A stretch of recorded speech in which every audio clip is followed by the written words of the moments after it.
حضور فرماتے ہیں سارا سال جنت سجائی جاتی ہے، کس لیے؟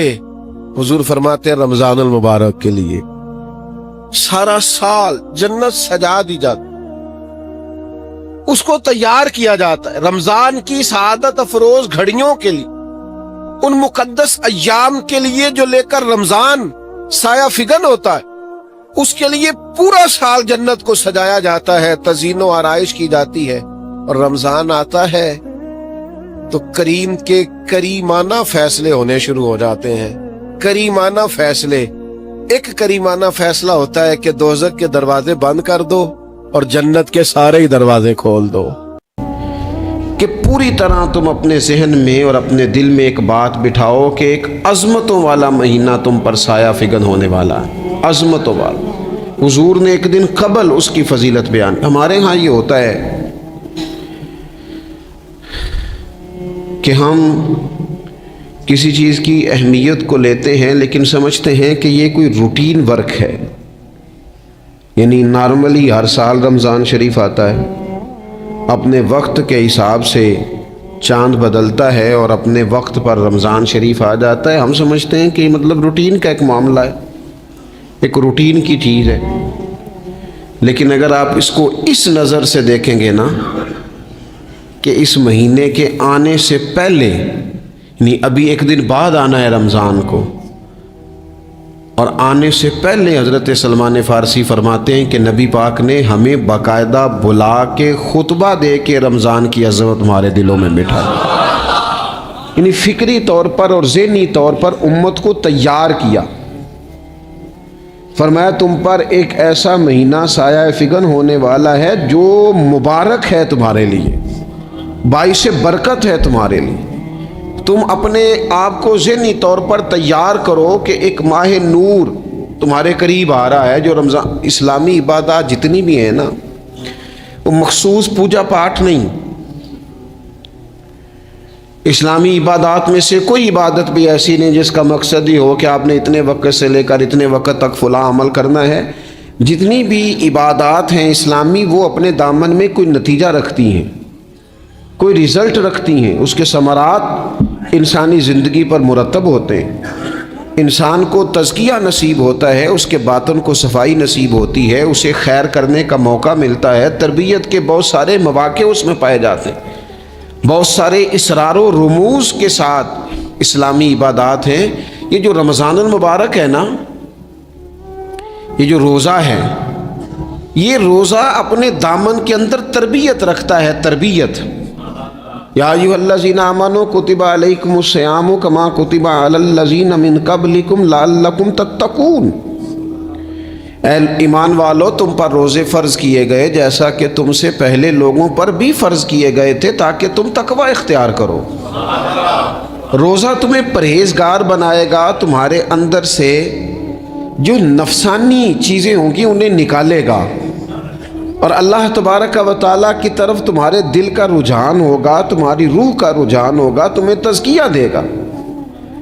روزہ انسان کی تربیت کرتا ہے، انسان کو روزہ ذہنی طور پر تیار کرتا ہے کہ اللہ کے حکم کے مطابق کھانا ہے، اللہ کے حکم کے مطابق پینا ہے۔ سب سے بڑا مسئلہ اس دور کا رزق کے حلال کا حصول ہے اور حرام سے اجتناب ہے۔ تو روزہ ہمیں یہ سبق پڑھاتا ہے کہ ہم وہی کھائیں گے اور اسی وقت کھائیں گے جو کھانے کا ہمیں ہمارے رب نے حکم ارشاد فرمایا ہے، اور جس سے اللہ رسول منع کر دیں گے جتنی مرضی چمک دمک اپنے دامن میں رکھے، جتنی مرضی، لیکن ہم وہی لیں گے جو ہمارے لیے جائز ہے۔ آپ غور فرمائیے، روزہ لعلکم تتقون، روزہ تمہیں پرہیزگار کرتا ہے۔ بہت سارے لوگ ایک بات کرتے ہیں کہ عادتیں نہیں بدلی جاتی، یار کوشش کرتا ہوں لیکن میری عادت نہیں تبدیل ہوتی۔ میں آپ کو ایک رائے دینے لگا ہوں، مشورہ دینے لگا ہوں، میں آپ سے یہ عرض کرنے لگا ہوں کہ موقع آیا ہے رمضان شریف کا۔ رمضان میں نا بندہ روٹین میں اپنی عادتیں بدلتا ہے، کسی کو سویرے 7 بجے کھانے کی عادت ہے، کسی کو 9 بجے کھانے کی عادت ہے، کوئی صبح ناشتہ نہیں کرتا، دوپہر میں ہی کھاتا ہے۔ لیکن رمضان آیا تو عادت بدل گئی. 7 بجے والا بھی نہیں کھا رہا، 9 بجے والا بھی نہیں کھا رہا، دوپہر والا بھی نہیں کھا رہا، سارے سحری میں کھا رہے ہیں. عادت بدل گئی، بالکل طبیعت بدل گئی، روٹین چینج ہو گئی. کوئی اٹھ رہا تھا صبح فجر میں اللہ کی توفیق سے، اللہ تعالیٰ معاف فرمائے، تو کچھ ایسے بھی تھے جو 9-10 بجے اٹھ رہے تھے، کچھ الحمدللہ فجر پڑھ کے چلو کسی وجہ سے پھر سو گئے، 10-11 بجے اٹھ رہے تھے، روٹین بدلی ہوئی تھی. رمضان آیا تو بدل گئی، سارے سحری میں اٹھ رہے ہیں، تہجد کے وقت سب کی آنکھ کھول رہی ہے.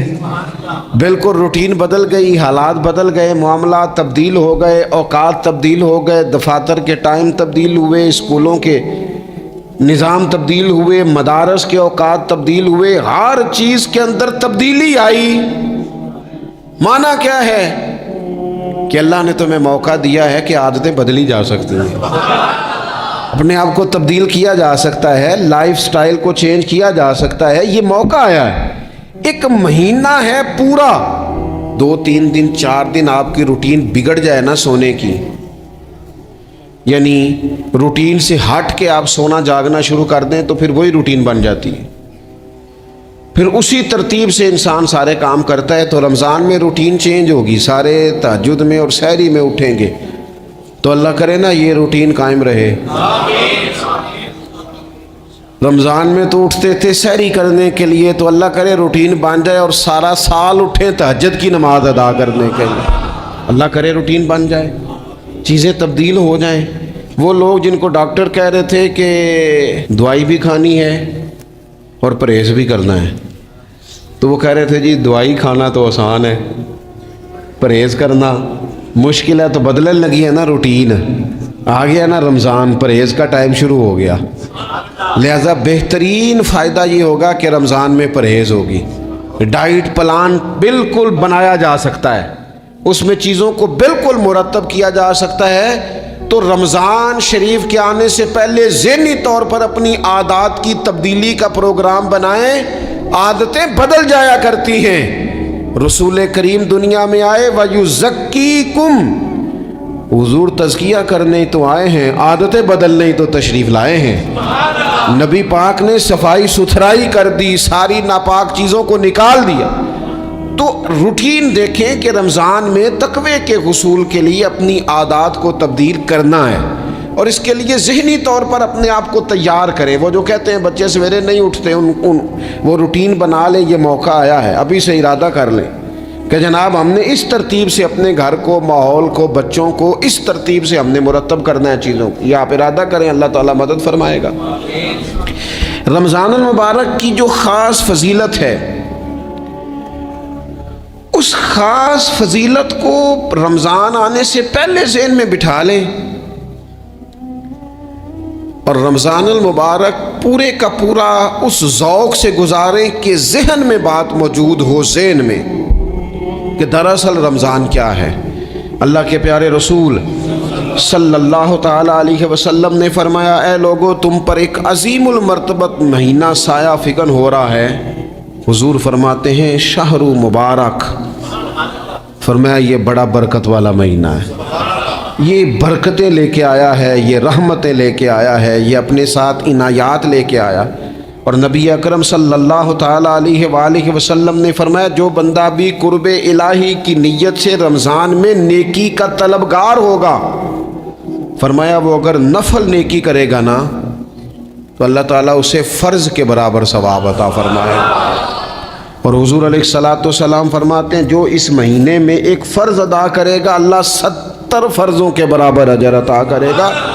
اپنے ذہن میں ایک بات بٹھائی جائے، ذہن میں یہ بات بٹھائی جائے کہ یہ نا برکت والا مہینہ ہے، اس میں میرا ثواب بڑا ضربوں کے ساتھ آگے بڑھے گا. ایک ذہن بنایا جائے اور پھر ثواب اکٹھا کرنا شروع کر دیا جائے. پھر وہ ترتیب بنا لی جائے، کاروباری نہیں، روحانی ترتیب، کاروباری نہیں، یعنی نئے سے نئے سٹال نہ تیار کیے جائیں. مہنگائی کیسے کرنی ہے اور کس طرح کر کے کن چیزوں کی آج کل مانگ ہوگی، کس ترتیب سے سودا پہلے ہی خریدنا ہے، مہنگا کیسے کرنا ہے، اللہ معاف کرے مصنوعی قلت کیسے پیدا کرنی ہے، کمائی کیسے کرنی ہے.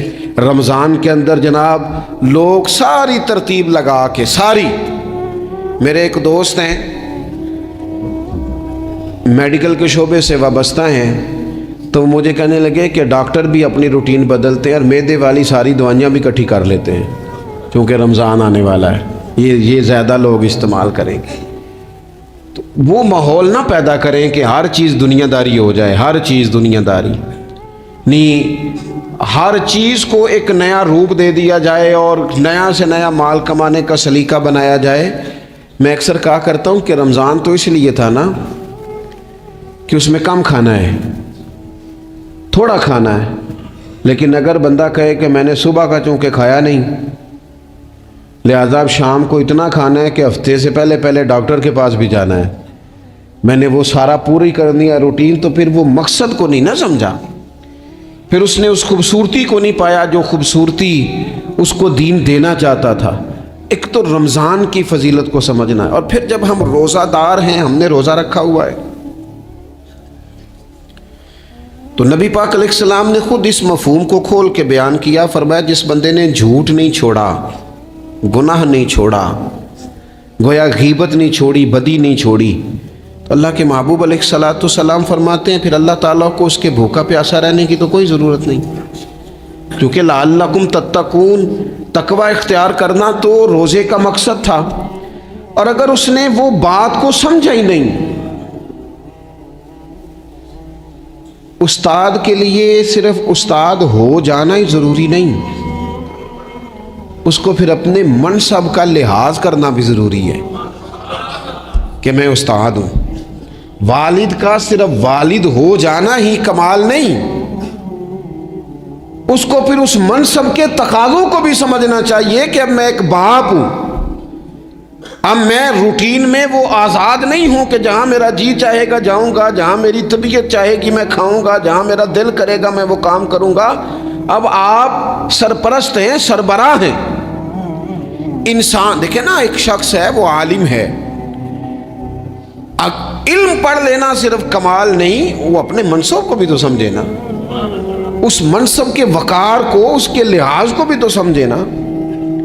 ایک آدمی اگر عمر رسیدہ ہے، بڑا ہے، بزرگ ہے، اور وہ چاہتا ہے کہ میری بزرگی کی وجہ سے میرا اکرام کیا جائے، تو اسے اپنے منصب کا بھی لحاظ کرنا پڑے گا۔ اس کو حضرت سعدی فرمایا کرتے تھے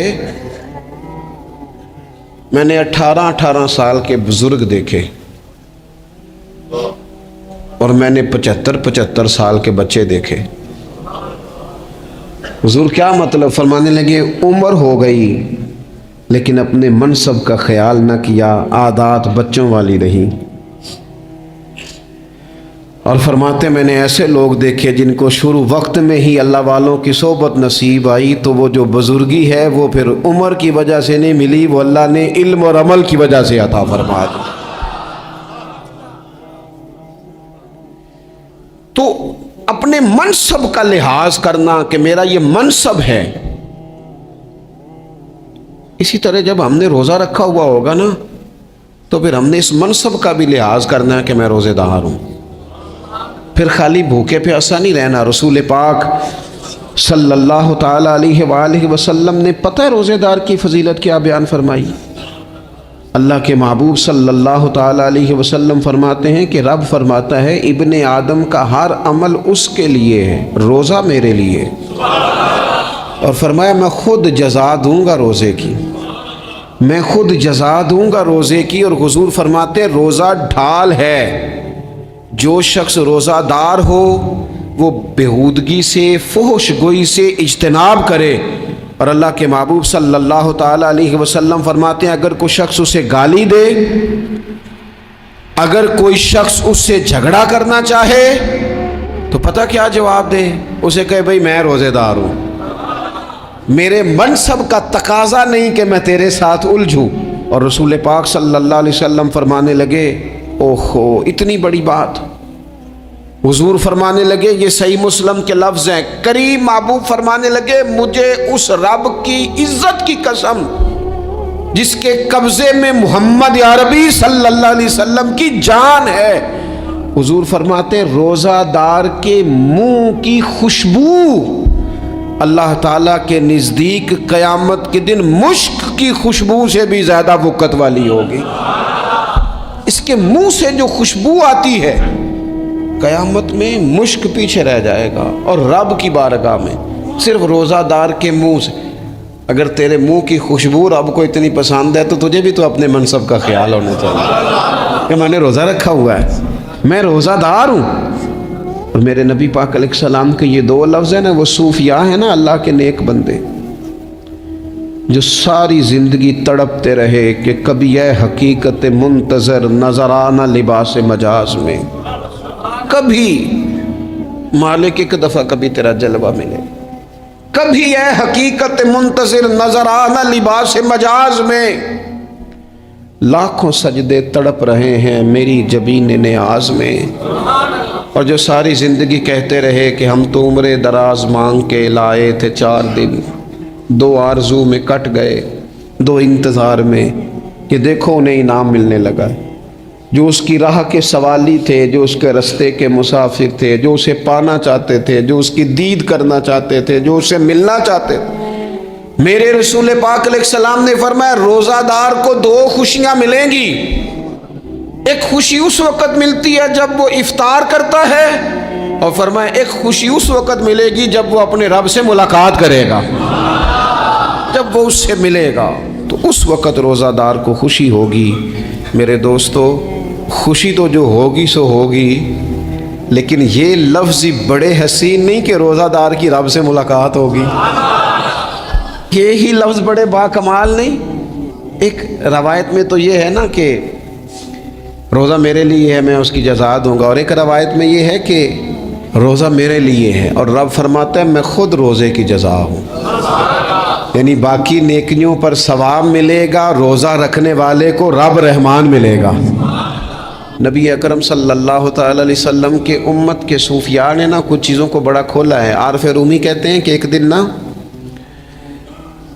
محمود غزنوی نے خزانوں کے دروازے کھول دیے اور فرمایا بھئی میں نے آج ہر چیز کھول دی ہے، جو جس چیز پہ ہاتھ رکھے گا وہ اسی کی ہو جائے گی۔ لوگ دوڑے، کوئی سونے کی طرف، کوئی چاندی کی طرف، کوئی جائیدادوں کی طرف، کوئی خزانے کی کنجیوں کی طرف، کوئی بڑے بہترین گھوڑے اور اونٹوں کی طرف لوگ دوڑ گئے، جو جس پہ ہاتھ رکھے گا اسی کا۔ سب بھاگ گئے، ایاز بیٹھا ہے، نہ وہ حسن میں رہی شوخیاں، نہ وہ عشق میں رہی گرمیاں، نہ وہ غزنوی میں تڑپ رہی، نہ وہ خم ہے زلف ایاز میں، وہ لذتیں کہاں۔ ایاز چپ کر کے بیٹھا ہے۔ پھر محمود نے ایاز کی طرف مخاطب کر کے کہا ایاز اٹھنا نہیں، آج لوٹ سیل لگ گئی ہے، جو جس چیز پہ ہاتھ رکھے گا اسی کی۔ ایاز کہنے لگا بات پکی ہے نا؟ تو محمود خوش تھے، موڈ بڑا اچھا تھا، کہا بالکل پکی ہے۔ تو ایاز کہنے لگے چلو ٹھیک ہے۔ ایاز اٹھے، پیچھے سے جا کے نا تو محمود کے کندھے پہ ہاتھ رکھ دیا، محمود کے کندھے پہ ہاتھ رکھا۔ محمود کہنے لگے یہ کیا بات کا، آپ سے میں نے پوچھا تھا بات پکی ہے، جو جس پہ ہاتھ رکھے گا اسی کا نا۔ تو تھوڑی دیر پہلے مسکراتے چہروں میں آنسو آ گئے، ایاز بھی روئے تو محمود بھی روئے۔ کہا بادشاہ پکا رہنا، وہ جن کو خزانے چاہیے تھے وہ دوڑ گئے، مجھے تو چاہیے۔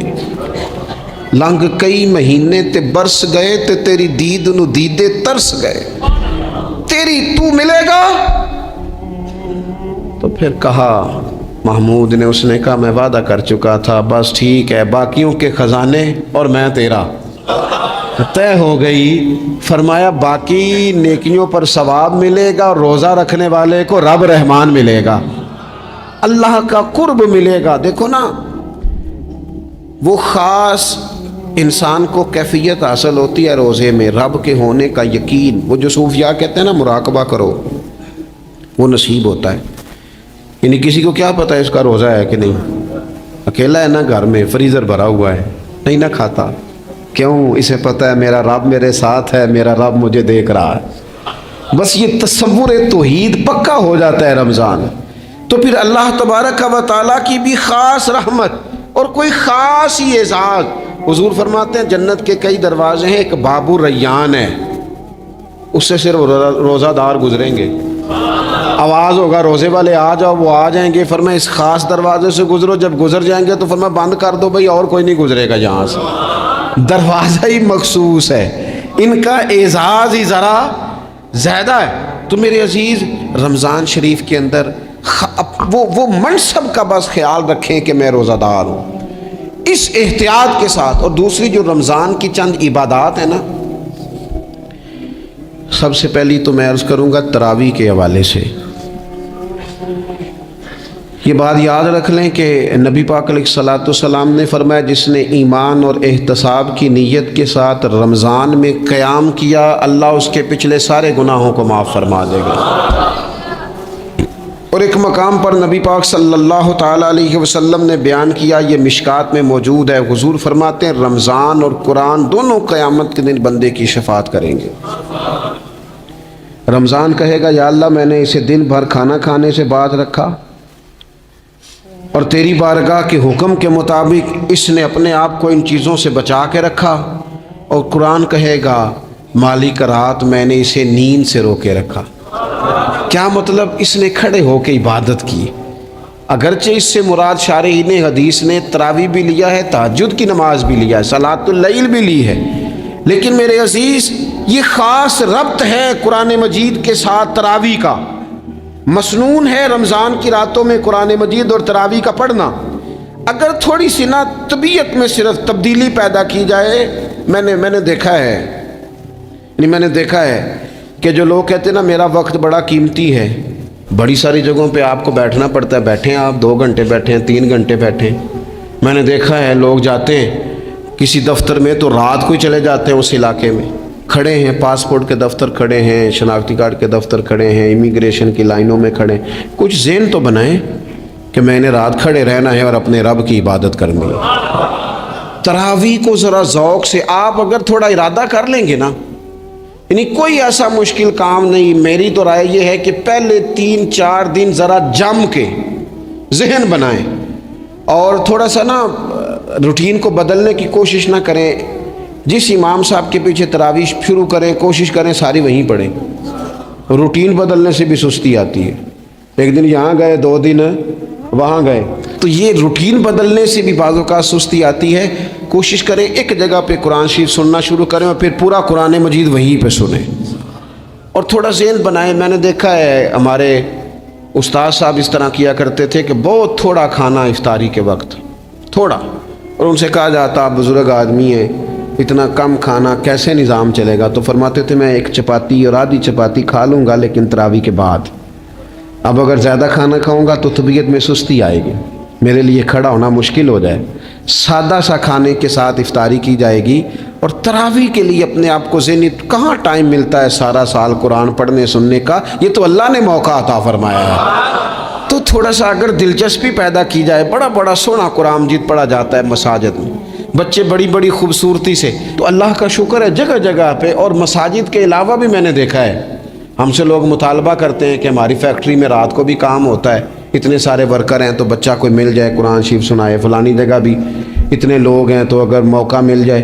تو اگر تھوڑا ذہن بنایا جائے، شوق پیدا کیا جائے تو اللہ تعالیٰ فضل فرماتا ہے، انسان کو طاقت ملتی ہے کھڑے رہنے کی. ایک تو تراویح، روزہ، تراویح، اور تیسری بات ہے سحر اور افطار. یہ جو سحری اور افطار، یہودی جو تھے نا وہ سحری نہیں کرتے تھے، سحری کا نام و نشان نہیں تھا، روزہ رکھتے سحری نہیں کرتے. تو نبی پاک صلی اللہ تعالیٰ علیہ وسلم نے فرمایا ہمارے اور یہودیوں کے درمیان فرق ہی سحری کا ہے. اور نبی پاک صلی اللہ تعالیٰ علیہ وآلہ وسلم نے فرمایا سحری کھایا کرو، سحری کھانے میں برکت ہے. اور اگلی بات سننی آپ نے تو خوش ہو جانا ہے، سحری کو معمولی نہ سمجھے، سحری کرنا عبادت ہے. ہاں آپ مت سمجھیں کہ میں روٹی کھا رہا ہوں، یہ تو میرے سامنے دہی رکھا ہوا ہے، یہ تو سالن رکھا ہوا ہے، یہ تو اچار رکھا ہے، تو چپاتیاں رکھی ہیں. سحری کھانا عبادت ہے. آپ صبح اٹھے، آپ کی تو روٹین ہی اور تھی، تو 7 بجے کھاتے تھے، 9 بجے کھاتے تھے. یہ جو آپ صبح کھا رہے ہیں اٹھ کے سحری میں، اپنی مرضی سے تھوڑی کھا رہے ہیں، یہ تو کسی کے کہنے سے کھا رہے ہیں، یہ تو کسی کے بٹھائے بیٹھے ہیں. یہ جو سحری کا لنگر ہے یہ رب رسول کی رحمت کے ساتھ عطا ہوتا ہے، یہ کرم ہے، یہ اللہ رسول کے بٹھائے بیٹھے۔ کیا میرے رسول پاک صلی اللہ تعالیٰ علیہ وآلہ وسلم نے بات کھول لی ہے، ترغیب و ترہیب میں حدیث ہے، اللہ کرے یہ کبھی چسکا لگ جائے، یہ والا مزہ آ جائے تو پھر تو گھر میں دسترخوان نہیں بچھا ہوا ہوگا، پھر تو رنگ ہی کوئی اور ہوگا۔ حضور فرماتے ہیں اللہ تعالیٰ اور اس کے فرشتے سحری کھانے والوں پر رحمتوں کا نزول فرماتے ہیں۔ کھائی روٹی جا رہی ہے، پکا ہوا کھانا ہے، لیکن حضور فرماتے ہیں رب بھی رحمتیں فرما رہا ہے اور اللہ کے حکم سے فرشتے بھی رحمتوں کا نزول کر رہے ہیں سحری کھانے والوں پر۔ تو خوب توجہ سے، ذوق سے، شوق سے۔ اور پھر جو افطار کا معاملہ ہے، حضور فرماتے ہیں جب روزہ کھولنے والا روزہ کھولتا ہے تو جو دعا مانگتا ہے رب قبول فرما لیتا ہے۔ یعنی افطار کا وقت ایسا ٹائم ہے جو دعاؤں کی قبولیت کا وقت ہے۔ افطار کرنا بھی ہے، کرانا بھی ہے۔ مہنگائی ذرا عروج پہ چلی گئی ہے، میں بار بار کہتا ہوں، مجھ سے نا لوگ دعا کے لیے مجھے کہتے کہتے اپنے کئی دکھ بتا دیتے ہیں۔ تھوڑا سا نا افطاریاں مہربانی فرمائیے گا سیاسی نہ کیجیے گا۔ وہ جن سے مال لیتے ہیں، وہ جن کو مال دیتے ہیں، وہ جن سے ووٹ لینے ہیں، وہ جنہوں نے ووٹ لینے ہیں، اس بنیاد پر سحر افطار کے بندوبست نہ کریں رضائے الہی کے لیے۔ میرے محبوب فرماتے ہیں جس نے رب کی رضا کے لیے کسی کو افطار کرایا، جتنا ثواب اللہ روزہ رکھنے والے کو دے گا اتنا افطار کرانے والے کو بھی عطا کرے۔ اور ایک حدیث تو آپ پڑھیں گے تو جھوم جائیں گے، سنیں گے تو خوش ہو جائیں گے، المعجم الکبیر میں موجود ہے۔ نبی پاک علیہ السلام فرماتے ہیں جس نے حلال کھانے اور حلال پانی سے کسی کا روزہ افطار کرایا نا، ذرا دیکھنا غریبوں کے گھروں کو جھانکنا، ذرا اپنے عزیزوں میں ایک نظر دوڑا لینا، ذرا رمضان کی نیت کر کے رمضان سے پہلے ہی غرباء تک راشن پہنچا دینا، ان کی فکر دور ہو جائے، وہ پہلی شام ہی اپنے بچوں کے ساتھ آسودہ حال ہو کے بیٹھے۔ دیکھ لینا یہ نہ ہو کہ ایک بھائی کھول کے کھا رہا ہو اور دوسرے کے بچے منتظر ہوں کہ آج سحر افطار میں کیا کرنا ہے۔ اپنے گلی محلے میں دیکھ لینا، ہم اس رسول کے ماننے والے ہیں جنہوں نے فرمایا میں اسے مومن ہی نہیں جانتا جو پیٹ بھر کے کھائے اور اس کا ہمسایہ بھوکا رہ جائے۔ تھوڑا سا اپنے ارد گرد نظر ڈال لینا، المعجم الکبیر میں حدیث موجود ہے۔ اللہ کے پیارے رسول صلی اللہ تعالیٰ علیہ وسلم نے فرمایا جس نے حلال پانی سے، حلال روٹی سے کسی کا روزہ افطار کرایا تو فرمایا فرشتے اس بندے کے لیے رمضان کے دنوں میں، رمضان کی گھڑیوں میں دعا کرتے ہیں، اور جناب جبریل امین اس کے لیے شب قدر کی رات دعا کرتے ہیں۔ حضرت جبریل شب قدر میں دعا کریں گے خاص رات، یا اللہ اس بندے پر فضل فرما، اس نے تو غریب آدمی کو افطار کرا۔ یہ ایک عبادت ہے، اس عبادت کا خیال کریں۔ پھر اعتکاف آئے گا، رمضان کے آخری 10 دنوں کا اعتکاف۔ اسلام میں رہبانیت نہیں ہے، لیکن کبھی کبھی سب سے کٹ کے اپنے رب کے ساتھ جڑ جانا، کچھ رات کی عبادتیں، کچھ تنہائی کے اذکار، کچھ درود و سلام کا ذوق، یہ ان ساری خوبصورتیوں میں سے ایک خوبصورتی اعتکاف بھی ہے۔ اللہ کے پیارے رسول علیہ الصلوۃ والسلام ہمیشہ اعتکاف کرتے، اور حضرت عطا بن رباح رضی اللہ تعالیٰ عنہ کیسی خوبصورت بات ارشاد فرماتے ہیں، فرماتے ہیں معتکف تو اس آدمی کی طرح ہے جیسے کسی بندے کو کسی کے ساتھ کوئی کام پڑ جائے نا تو وہ جا کے اس کے دروازے پر بیٹھ جاتا ہے کہ جب تک میرا کام ہوگا نہیں میں جاؤں گا نہیں۔ فرماتے ہیں یہ اعتکاف والا بھی آ کے رب کریم کے گھر بیٹھ گیا ہے کہ جب تک تو معاف نہیں کرے گا میں جاؤں گا نہیں، جب تک تو بخشش نہیں کرے گا میں اس دروازے سے ہٹوں گا نہیں۔ حضرت ابن عباس رضی اللہ تعالیٰ عنہ نبی پاک علیہ السلام کے روضہ انور کی طرف اشارہ کر کے کہا کرتے تھے زیادہ دیر نہیں ہوئی، اشارہ کر کے کہتے تھے زیادہ دیر نہیں ہوئی، اس روضہ مبارک میں آرام فرما۔ رسول رحمت علیہ السلام سے میں نے اپنے کانوں سے سنا ہے، اور جب یہ بات ارشاد فرماتے تھے تو روتے بھی تھے۔ فرماتے ہیں میں نے خود نبی پاک علیہ الصلوۃ والسلام سے سنا ہے کہ جو شخص اللہ تعالیٰ کی رضا کے لیے ایک دن کا بھی اعتکاف کرے گا نا اللہ تبارک و تعالی اس کے اور جہنم کے درمیان 3 خندقوں کی آڑ بنا دے گا، اور فرمایا ان کی مسافت زمین و آسمان سے بھی زیادہ ہوگی۔ یہ 3 خندقیں اتنی بڑی جن کی چوڑائی زمین آسمان سے بھی زیادہ ہوگی، ایک دن اعتکاف کر لے تو اللہ اس بندے کو دوزخ سے اتنا دور فرما دے گا۔ تو بہت سارے لوگ ہیں جن کو بڑا ٹائم ملتا ہے چھٹیاں گزارنے کے لیے، کبھی کسی سیاحتی مقام پر، کبھی کسی سیاحتی مقام پر، خرچہ بھی مل جاتا ہے، کام بھی ہو جاتا ہے، سارے سلسلے ہی بن جاتے ہیں، بڑی بڑی جگہوں پہ لوگ جا کے ٹائم گزارتے ہیں۔ تو ایسا نہ ہو کہ 10 دن اللہ کے گھر میں بھی گزارے جائیں۔ علماء نے لکھا ہے کہ کوشش تو کریں ہر سال اعتکاف ہو، نہ ہو سکے تو چلو چند سالوں کے بعد ہو جائے، اور فرماتے ہیں کہ زندگی میں ایک دفعہ تو اس سنت کو ضرور ادا کرنا چاہیے۔ کوئی بندہ ایسا نہ ہو جو محروم رہ جائے، زندگی میں ایک بار صحیح پر اعتکاف کے ساتھ اپنے آپ کو وابستہ ضرور کرے۔ رمضان المبارک کے اندر آخری عشرہ شب قدر کی تلاش کا عشرہ ہے۔ اللہ کے پیارے رسول صلی اللہ تعالیٰ علیہ وسلم ان 10 دنوں میں خود بھی عبادت کرتے تھے اور گھر والوں کو بھی جگایا کرتے تھے، اور اپنے اہل خانہ کو تاکید فرماتے تھے کہ اٹھو اٹھو، آگے بڑھو، یہ آرام کرنے کے دن نہیں ہے۔ ہمارے ہاں یہ ہوتا ہے کہ وہ جو آخری 10 دن زیادہ عبادت کے تھے، شب قدر کی تلاش کے تھے، وہ آخری 10 دن سارے بازار میں گزر جاتے ہیں، کپڑے سلوائے جا رہے ہیں، کپڑے خریدے جا رہے ہیں، جوتے خریدے جا رہے ہیں، واپس کیے جا رہے ہیں، دوبارہ لیے جا رہے ہیں، سفر ہو رہا ہے، آنا جانا ہو رہا ہے، عیدیاں بٹ رہی ہیں۔ تو یہ سارے کام جو آخری عشرے میں کرنے ہیں، جو زیادہ عبادت کے دن تھے، وہ سارے کام تو رمضان سے بھی پہلے کر لینے چاہیے۔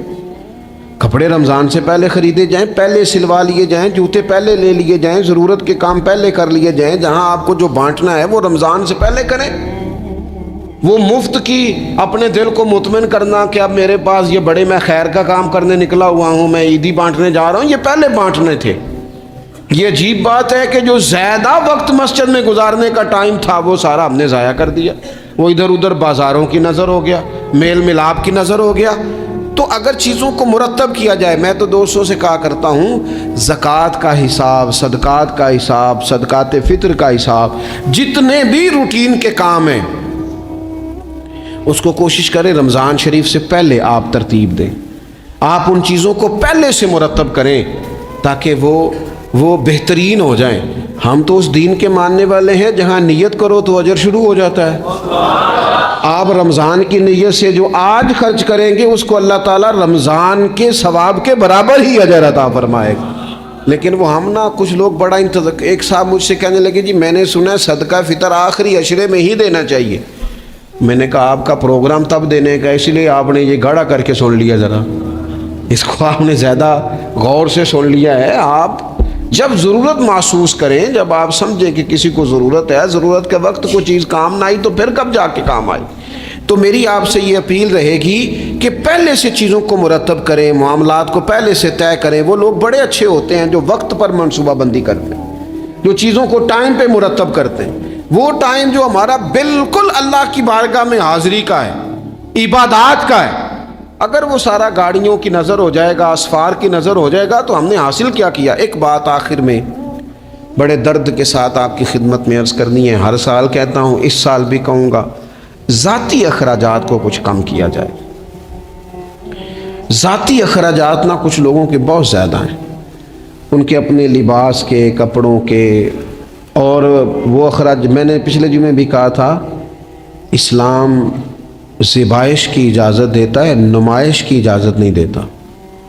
نمائش والے کام اگر تھوڑے چھوڑ دیے جائیں کچھ بھی نہیں ہوتا۔ میں تو شاید اگر میں سینکڑوں کہہ دوں تو غلط نہیں ہوگا، لیکن 20 تو لوگ ایسے ضرور ہوں گے کہ جو عید ساری سو کے گزارتے ہیں، سارا دن سوئے رہتے ہیں، پتہ نہیں وہ اتنے مہنگے مہنگے کپڑے کس لیے خریدتے ہیں۔ عید کی نماز پڑھی سو گئے، اور بھئی آپ کا فون بند تھا جی میں سو رہا تھا جی، تو بھئی وہ جو آپ نے 1.5 مہینہ درزی کے پاس آنا جانا لگایا وہ کس مقصد کا؟ رات کوئی پہننا تو کوئی پرانا جوڑا پہن لیتے۔ ایسی مصیبت کیا بنی ہوئی تھی؟ اتنے مہنگے کپڑے خریدے، اتنا مہنگا جوتا لیا اور دن سارا سو کے گزار دیا۔ ذاتی اخراجات کم کریں۔ پتہ کیا ہے، فرق بہت بڑھتا جا رہا ہے، بہت بڑھتا جا رہا ہے۔